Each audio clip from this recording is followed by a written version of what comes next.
हमारा भारत मूलतः कृषि प्रधान देश है और वही क्षेत्र हमारे यहाँ सबसे ज़्यादा उपेक्षित है। कृषि क्षेत्र ही ऐसा है जिसमें हमको पर्याप्त उत्पादन भी मिलेगा, मांग भी मिलेगी, उपयोग भी होगा, उपभोग भी होगा और यही तीनों चीज़ें आर्थिकी विकास के लिए ज़रूरी होती हैं। कृषि क्षेत्र जब हम नाम लेते हैं तो होता है कि कोई गेहूं पैदा कर रहा है, कोई धान पैदा करना ही नहीं। कृषि क्षेत्र बहुआयामी उद्योग का क्षेत्र है ये और इसमें हम उसको बहुत पिछड़ा मानते हैं और इसमें लगे लोगों को हम बहुत पिछड़ा मानते हैं, जबकि ये सबसे ज्यादा वैज्ञानिक और विज्ञान को यही जाने की जरूरत है। अगर यहाँ विज्ञान पहुंचता है कायदे से तो ये पूरा का पूरा बूम कर जाएगा, हमारी हमारी ये पूरी पूरी अर्थव्यवस्था बूम कर जाएगी। कृषि क्षेत्र में हमारा पशुपालन है, मुर्गी पालन है, सब्जी उत्पादन है, धन उत्पादन है, कपास उत्पादन है, गन्ना उत्पादन है और इससे जुड़े सारे उद्योग। तो ये पूरा औद्योगिक जगत का पूरा विस्तार इससे जुड़ा हुआ है, जिसके प्रति हमारी सरकार बिल्कुल उसको उपेक्षित करती है। और यह क्षेत्र ऐसा है कि इसमें हर तरीके के नौजवानों को, हर तरीके की जनसंख्या को इसमें पर्याप्त रोजगार इसमें मिलेगा और अगर उसको यहाँ रोजगार मिलेगा तो और वो अगर उत्पादन करेगा तो जाहिर सी बात है कि उनकी आय में भी वृद्धि होगी। जब उनकी आय की वृद्धि होगी तो वो उपभोग करेंगे और उपभोग करेंगे तो सबसे ज्यादा अगर कोई है तो वो कृषि क्षेत्र का जो बहुआयामी उद्योग का क्षेत्र है, इसमें हमको, और यहां से फिर आता है हमारा कि गांव को भी स्वावलंबन की तरफ हमको ले जाना होगा, गांव को आत्मनिर्भर इकाई के रूप में हमको विकसित करना होगा और उसमें बहुत ज्यादा सरकार के ऊपर लोड भी नहीं पड़ना है, बस केवल इच्छा शक्ति और मन स्थिति खाली बनाने की जरूरत है। और हमको लगता है कि वैकल्पिक व्यवस्था देने के लिए सबसे बड़ी जो चीज है कि हमको गांव की ओर, गांव की अर्थव्यवस्था की ओर हमको ध्यान देना चाहिए और इस पर विचार करना चाहिए। शायद यहीं से हमारे समाजवादी समाज की भी स्थापना हो पाएगी, उसकी व्यवस्था हो पाएगी। जी सर, बहुत बहुत शुक्रिया, बहुत बहुत धन्यवाद। प्रफुल्ल सामंतरा जुड़ गए हैं। प्रफुल्ल सामंतरा जी समय ले में है, आप सर अनम्यूट कीजिए और आप अपनी बात रखिए। प्रफुल्ल सामंतरा जी, अरे वो सौम्या दत्ता जी। हाँ ठीक है, मैं भी हूँ। आप फ्रेम में आ जाइए जी। जी बोलिए। कौन, प्रफुल्ल दादा बोलेंगे? नहीं, मैं बोल दिया, मैं तो बोल दिया, और क्या बोलूंगा, आप बोलिए। हम मतलब थोड़ा सा बता दीजिए किसके ऊपर आप लोग कुछ ऑलरेडी बता चुके हैं, क्योंकि जो जी हम लोग कहें कि वैकल्पिक व्यवस्था क्या रखी जाए, हमारी आर्थिक चुनौतियां क्या हैं और उसके संकट का, और खास करके पर्यावरण का ये जो संकट है, इसको लेकर के हम कौन सी वैकल्पिक व्यवस्था अख्तियार करें कि हमारा देश विकास की तरफ आगे बढ़ पाए।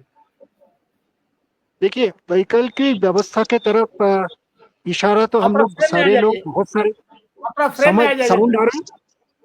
आप फ्रेम में आ जाइए, आप कट रहे हैं। अभी है? नहीं, थोड़ा इधर आ जाइए। हाँ जी, हाँ बोलिए। तो हमारा जो वैकल्पिक जो व्यवस्था के बात है, देखिए पूरा इकोनॉमी, पूरा अर्थनीति ईंधन के ऊपर, एनर्जी के ऊपर, ऊर्जा के ऊपर निर्भर करती है।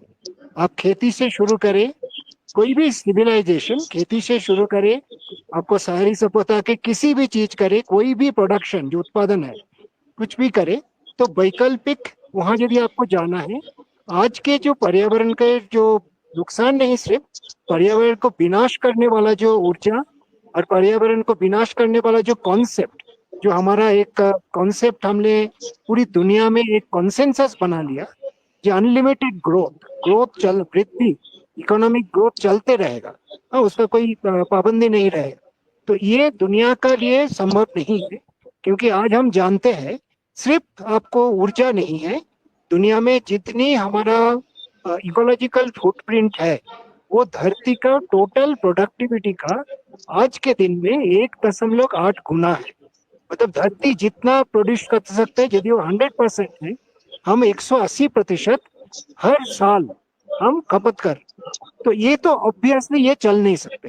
तो इसको वैकल्पिक अर्थनीति का बारे, बाकी सारी चीज के पहले हमें एक दो चीज के ऊपर ध्यान देना बहुत जरूरी है। एक, जो हमारे कितनी हमें प्रोडक्शन को घटाना पड़ेगा, कितना प्रकृति से कितना हम आहरण करते हैं, उस आहरण को हमें कम से कम आधा में लेके जाना पड़ेगा, क्योंकि हम 180% धरती का टोटल प्रोडक्शन का हम आज आहरण कर रहे हैं, हम एक्सट्रैक्शन कर रहे हैं, हम प्रोडक्शन में लगा रहे हैं। तो ये संभव नहीं है, धरती में उतना है नहीं।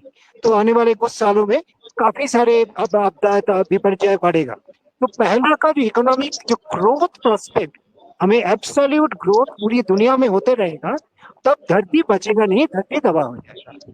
दूसरा, निचले स्तर पे जो है दुनिया में जो करीब 40-45% लोग जिनको अभी भी एक रीजनेबल कंफर्टेबल लाइफ के लिए पर्याप्त साधन नहीं है, यदि उनको हमें ज्यादा देना है तो हमारा पास रीडिस्ट्रीब्यूटिव डेवलपमेंट छोड़ के, इकोनॉमी का जो रीडिस्ट्रीब्यूटिव डेवलपमेंट इकोनॉमिक्स होगा उसको छोड़ के बाकी कोई तरीका किसी भी अर्थनीतिविद, किसी भी पर्यावरणविद, किसी भी ऊर्जा विशेषज्ञ कोई नहीं दे सकते।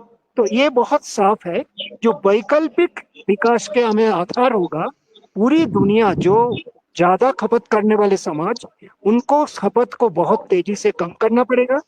जो निचले 50, 30, 35, 40% जो भी है, क्योंकि पिछले 15 सालों में जो गरीब लोगों का भी एक बड़ा हिस्सा मध्य वर्ग में आ गया है, पर्टिकुलरली चीन में।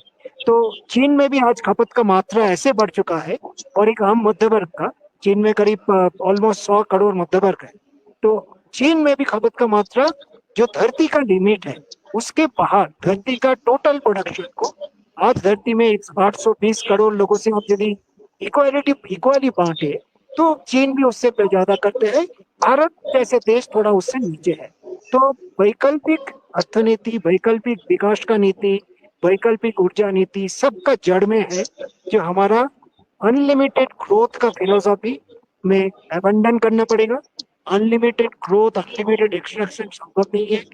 हमें हमारा जहां जहां हाई कंजम्पशन सोसाइटी है, इसमें कोई वायलेंस तो संभव नहीं है, वायलेंटली इसका कोई सोल्यूशन निकलेगा नहीं।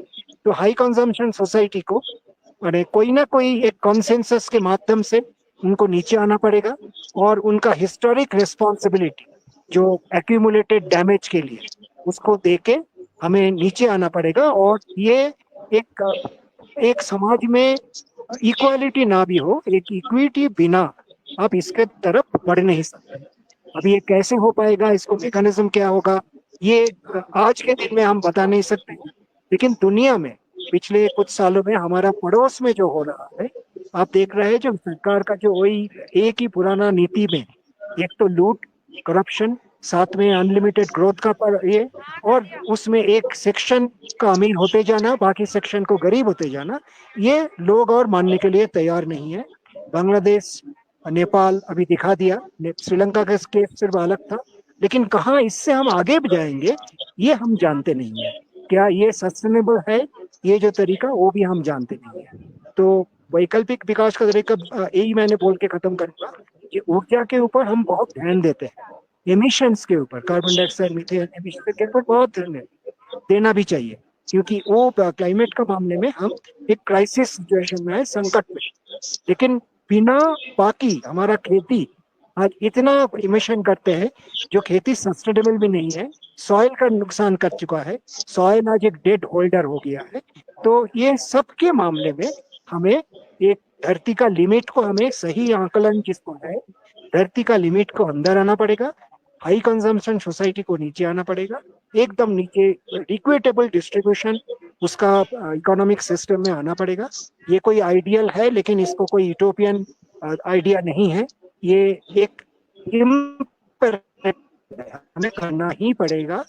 बिना उसको एक मेजर पोर्शन, सिर्फ इंसान का नहीं, जानवर का भी, पेड़ पौधा का, एक मेजर पोर्शन एक कैटास्ट्रोफिक डिजास्टर का सामने हम कर रहे हैं। वो हम, धरती यदि नहीं रहेगा तो हमारा इकोनॉमिक ग्रोथ भी, धरती का सस्टेनेबल बायोसिस्टम नहीं रहेगा, इकोनॉमिक ग्रोथ भी नहीं रहेगा, और आपको फैक्ट्रीज भी नहीं रहेगी। तो ये फंडामेंटल ट्रूथ है। तो बाकी सारे चीज इसका पीछे आएगा, ये is a given thing. Thank you जी, बहुत बहुत धन्यवाद।